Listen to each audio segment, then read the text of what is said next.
আমরা আগে 10 পিসের নিচে কোনো কাস্টমারকেই হচ্ছে কালার পাঠাতাম না। 10 পিস মানে এক বক্স 50 গ্রামের 10টা পিস করে বোতল ছাড়া কালার পাঠাতাম না। এর আসলে হচ্ছে একটা কারণ আছে।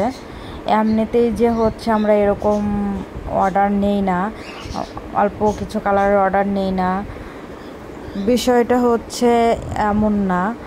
আমরা আসলে একটা রিজনের কারণে হচ্ছে নেই না। কারণ হচ্ছে কালার যদি আমরা বক্সে করে না পাঠাই, কালারগুলো হচ্ছে পরে নষ্ট হওয়ার সম্ভাবনা থাকে। এতে করে কী হয়, কাস্টমারই কিন্তু ক্ষতির সম্ভাবনা হয়ে থাকে।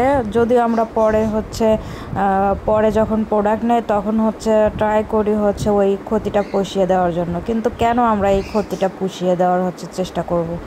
এর চেয়ে ভালো না যে 10 পিস নিল, আমরা সুন্দর করে এই বক্সের ভিতরে হচ্ছে পাঠিয়ে দিলাম, কাস্টমারের হচ্ছে প্রোডাক্টগুলো খুব সেফলি পৌঁছালো, আমরাও হচ্ছে টেনশন ফ্রি থাকলাম।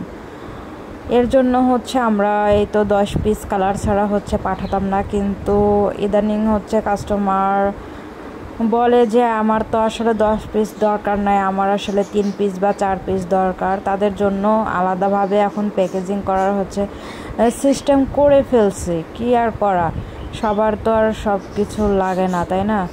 10 পিস কালার অনেকেই নিতে চায় না, তাদের হিসাবে যে আমাদের তো দরকার নাই, কেন আমরা হচ্ছে নিব? এর জন্য হচ্ছে আমরা এই তো একটু কমের ভিতরে হচ্ছে প্যাকেজিং চেষ্টা করতেছি, ভালো প্যাকেজিং করে দেওয়ার জন্য। যারা 4-5 পিস নিবে আর কি, তাদেরও এগুলো হচ্ছে অর্ডারের হচ্ছে কাস্টমার এগুলো হচ্ছে অর্ডার করছে, তারপরে হচ্ছে পার্সেল প্যাকেজিংটা আপনাদের হচ্ছে দেখাচ্ছি। দেখেন, আমরা হচ্ছে এই বক্সগুলোর ভিতরে খুবই সুন্দরভাবে হচ্ছে প্যাকেজিংগুলো করে দেই। এতে করে কাস্টমারের কাছে খুব সুন্দরভাবে হচ্ছে প্রোডাক্টগুলো পৌঁছে যায়।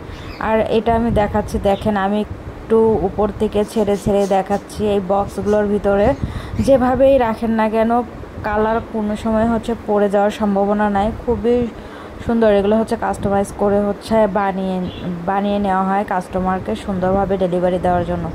কারণ হচ্ছে কাস্টমারকে সঠিক এবং সুন্দরভাবে প্রোডাক্ট পৌঁছে দেওয়া তো আমাদেরই দায়িত্বের মধ্যে পড়ে, তাই না? এর জন্য হচ্ছে আমরা এই বক্স প্যাকেজিংটা হচ্ছে করে দেই। এতে করে কাস্টমার খুবই ভালোভাবে প্রোডাক্টগুলো পেয়ে থাকে। আমাদের কাছ থেকে প্রোডাক্ট নিয়েছে, প্রোডাক্ট নষ্ট হয়ে গেছে এমন খুবই কম পাওয়া যায়। 2-1টা ব্যতিক্রম থাকবেই, তারপরেও এইরকম হচ্ছে খুবই কম পাওয়া যায়। আমরা প্যাকেজিংয়ের প্রতি খুবই গুরুত্ব দিই, কারণ এই প্রোডাক্টগুলো প্যাকেজিং করা অনেক বেশি কষ্ট এবং সময় সাপেক্ষ। কাস্টমারের কাছে পৌঁছানোর আগ পর্যন্ত আমি তো আল্লাহ করতে থাকি যে ভালোভাবে যেন পৌঁছায়। আলহামদুলিল্লাহ, এখন পর্যন্ত সব কাস্টমারের কাছে খুব সুন্দরভাবে প্রোডাক্টগুলো আমাদের পৌঁছে গিয়েছে। আশা করি হচ্ছে আপনারা বুঝতে পেরেছেন বিষয়টা। যাই হোক, এভাবে আমরা হচ্ছে প্রোডাক্টের প্যাকেজিং এই যে সুন্দরভাবে এরকম করে ভরে প্যাকেজিংটা করে থাকি। এতে করে হচ্ছে খুব সুন্দরভাবে কাস্টমারের কাছে প্রোডাক্টগুলো পৌঁছে যায়। যাই হোক, ভিডিওটা সবার কেমন লাগলো অবশ্যই কমেন্ট করে জানাবেন। আর বিস্তারিত জেনে কেমন লাগলো এটাও আপনারা হচ্ছে জানাবেন। সবাই সুস্থ থাকবেন, ভালো থাকবেন। আজকের মতো এখানেই শেষ করছি। আসসালামু আলাইকুম।